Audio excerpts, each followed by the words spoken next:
m'appelle Laura Lequeux, j'ai 24 ans et j'ai fondé l'ASBL Toi Mon Endo il y a presque 3 ans maintenant. L'endométriose, c'est quoi ? Alors l'endométriose, on a longtemps dit que c'était une maladie gynécologique et c'est vrai, elle part vraiment du système reproducteur féminin. Mais nous, on aime bien rajouter en fait qu'elle est multisystémique, donc ça peut aller carrément toucher le système digestif, urinaire, pulmonaire, etc. Et c'est une maladie chronique, ça veut dire qu'à l'heure actuelle, on n'en guérit pas, donc on peut atténuer les symptômes, mais on ne va pas l'éradiquer à tout jamais. C'est une maladie qui touche quand même 1 à 2 femmes sur 10, donc c'est énormément de personnes sur Terre. Il y a différents stades ? Alors oui, il y a 4 stades en endométriose, mais à savoir qu'en fait, il n'y a aucune corrélation entre le stade et la douleur. Donc on peut être stade 1, qui seront des lésions, il y en aura un petit peu moins et moins profondes, mais en fait, on peut avoir super mal et plein de symptômes. Puis on peut être stade 3 ou stade 4, par exemple, et avoir beaucoup moins de symptômes. Comment savoir si on est concerné ? Alors peu importe notre genre, on est tous et toutes concernés, que ce soit nous directement dans notre ventre ou de par en fait notre entourage. On aura tous et toutes un jour ou l'autre quelqu'un dans notre entourage qui a l'endométriose ou qui aura l'endométriose mais qui ne le sait peut-être pas encore. Donc finalement, on a tous un rôle à jouer là-dedans. Comment savoir si on souffre d'endométriose ? Déjà, je pense qu'il faut vraiment se poser la question de est-ce que la douleur de mes règles vient perturber ma journée ? Pas la gêne, pas ouais, c'est chiant, faut que je change de protection. Non, c'est vraiment la douleur. Et là, si on se dit oui, moi quand j'ai mes règles, en fait, je dois prendre des médicaments, je change carrément le programme de ma journée à cause de ma douleur de mes règles, ça peut être vraiment intéressant d'investiguer. Voir aussi si c'est constant ou si en fait avec les années ou même les mois qui passent, ça va être de pire en pire. Ça peut être déjà un très bon indicateur. Et si c'est pour les autres, on a tous peut-être des petites sœurs, des cousines ou autres, en parler. Au plus on pourra briser de tabou au sujet des fameuses règles qui font mal, c'est normal, au plus en fait on pourra faire passer le message et d'écho en écho, on y arrivera. Quels sont les symptômes ? Alors le symptôme principal, oui, ce sont les douleurs de règles. Ensuite, on aura aussi comme symptômes les troubles digestifs. Donc ça va être soit de la constipation, soit de la diarrhée, ça peut aussi être les deux. Les troubles urinaires, c'est vraiment une sensation de cystite, ça fait mal quand on urine, on sent qu'il y a un truc, ça dérange.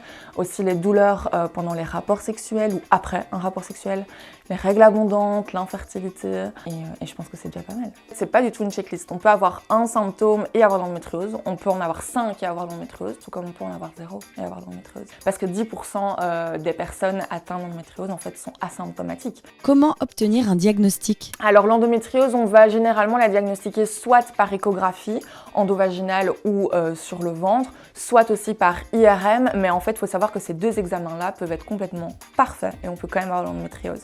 C'était mon cas, d'ailleurs tout était parfait et j'ai quand même bien l'endométriose. Et du coup en général il faut aller jusqu'à la chirurgie en fait pour aller voir à l'intérieur s'il y a de l'endométriose ou pas. Ou alors ils font aussi des traitements de tests, on va donner des pilules contraceptives. C'est très compliqué d'avoir un diagnostic de l'endométriose et surtout il ne faut pas s'arrêter au premier praticien qui nous dira non, vous n'avez pas d'endométriose parce qu'il m'a fallu 22 gynécologues pour avoir un diagnostic d'endométriose. Quelles sont les conséquences ? Elles vont d'abord être, je dirais, physiques, parce qu'on a mal, parce que ça peut nous gâcher notre vie, mais elles peuvent aussi être mentales, sociales, etc. Si on n'a même pas un diagnostic qui est posé, on se sent hyper exclu dans une société où on nous répète « mais ouais, c'est normal, c'est toi qui es trop chouchotte ». C'est dur en fait de vivre comme ça, et donc ça va avoir tout un tas de conséquences aussi avec notre employeur. Comment justifier en fait, désolé, mais moi, tous les mois, il y a des moments où je crève de mal, c'est compliqué, et donc les conséquences peuvent être vraiment multiples, c'est très propre à chaque personne. On peut guérir de l'endométriose ? Non, on ne guérit pas de l'endométriose, c'est une maladie chronique, donc on peut la soigner, atténuer les symptômes, mieux vivre avec et surtout, je le répéterai jamais assez, plus on est jeune, plus ça va être facile de la soigner et vraiment de l'endormir en fait, d'aller juste endormir la maladie. Mais par contre, au plus il y a un retard des diagnostics, qui est en général quand même entre 7 à 12 ans, plus les conséquences vont être très compliquées et puis elle va être compliquée à traiter et à essayer d'endormir. Mais on peut opérer ? Les chirurgies, c'est bien si on sait pourquoi on l'a fait. Si c'est juste en disant oui, ok, il y a des petites lésions, non, il faut vraiment que ce soit précis de pourquoi on va le faire, etc.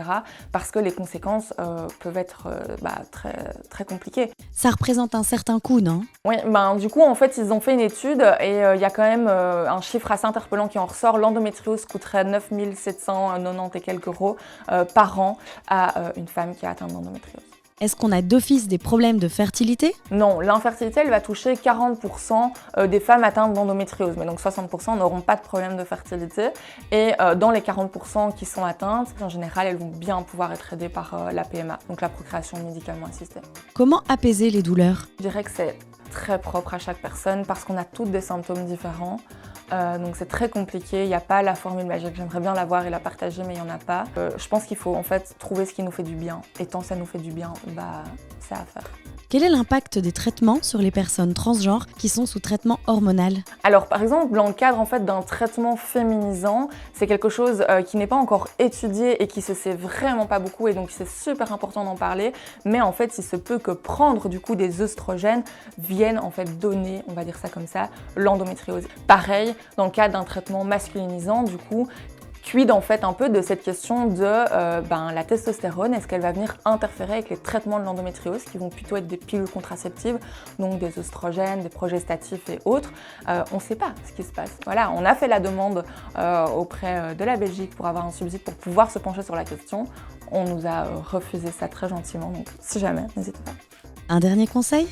Je dirais que si tu te sens concerné personnellement par l'endométriose, sache que tu n'es pas seul. Vraiment, tu n'es pas seul. Tu peux toujours venir vers nous. On sera toujours là pour t'écouter de manière bienveillante et avec plein d'amour pour t'aider aussi. Et alors, si tu ne te sens pas concerné directement par l'endométriose, mais que tu as quand même envie de faire quelque chose pour nous aider à améliorer cette cause qui touche tant de personnes, surtout n'hésite pas en fait à partager. Ça va te coûter 0 €, ça va te prendre 1 seconde. Juste, tu partages un de nos posts, par exemple, sur notre compte qui relate des symptômes, par exemple. Et en fait, tu mets ça dans ta story et tu peux directement sensibiliser tous les gens qui te suivent. Et crois-moi que dans tous les gens qui te suivent, tu sauveras la vie d'une personne qui en fait n'était même pas au courant que ça existait, et peut-être qu'elle te remerciera.